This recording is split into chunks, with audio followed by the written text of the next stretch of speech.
திமுக வெற்றிக்கு தீபம் வகுத்து கொடுத்த பிரசாந்த் கிஷோர் விஜயோட வந்து கை கொடுத்துருக்காரு.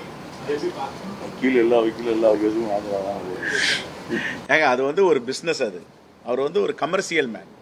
நாளைக்கு நீங்களே ஒரு கட்சி ஆரம்பித்து பிரசாந்த் குத்தர் இது 100 கோடி ரூபாய் கொடுக்குறேன், இல்லை என்னால் கொடுக்கும்போது ஒரு ஸ்பான்சர் இருக்கார், அவர் கொடுக்குறாரு வாங்க அப்படின்னா அவர் வருவார். அவர் ஆனால் மக்கள் வந்து பிரசாந்த் கிஷோருடைய வகுத்து கொடுக்குற திட்டத்தினால வாக்களிக்கிறது இல்லை, நலத்திட்டங்கள் நற்பெயர் ஏற்புடையது இதுக்கு தான் வாக்களிப்பாங்க. அது வந்து ஒரு பார்ட், அது வந்து ஐடி ஒர்க்கு மட்டும் தான் அவங்க பண்ண முடியும். மக்களை போய் இன்ஃப்ளூயன்ஸ் பண்ண முடியாது. அவங்க என்ன டிசைட் பண்ணுறாங்களோ மக்கள்லாம் தீர்மானிக்கிறோம் அதுதான். இப்போ ஏன் அப்படின்னா பீகாரில் இவர் போட்டிட்டார், ஏன் வெற்றி பெற முடியல, தோற்று போயிட்டார். அவர் ஸ்ட்ராட்டஜி அவருடைய மாநிலத்தில் அவருக்கே ஒர்க் அவுட் ஆகல. அப்போ எங்கே விஜய்க்கு ஒர்க் அவுட் ஆக போகுது? அது அவருடைய ஸ்ட்ராட்டஜி அவருக்கே ஒர்க் அவுட் ஆகலை, அவருக்கே பயனளிக்கலை. அது அவருடைய விருப்பம், நாம சொல்ல முடியாது. கொடுக்கறதுக்கு ஆள் இருக்காங்க, செலவு பண்ண ஆள் இருக்காங்க, அதுக்கு நிறைய பேர் இப்போ வந்து சேர்ந்துருக்காங்க.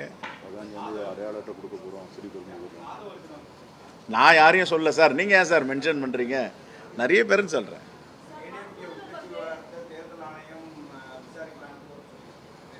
அதான் சொல்லிட்டேன் ஏற்கனவே, பாஜகவின் சித்து விளையாட்டு இன்னும் என்னென்ன நடக்க போது பாருங்க. செய்திகளை உடனுக்குடனும் துல்லியமாகவும் தெரிந்து கொள்ள சப்ஸ்கிரைப் பண்ணுங்க.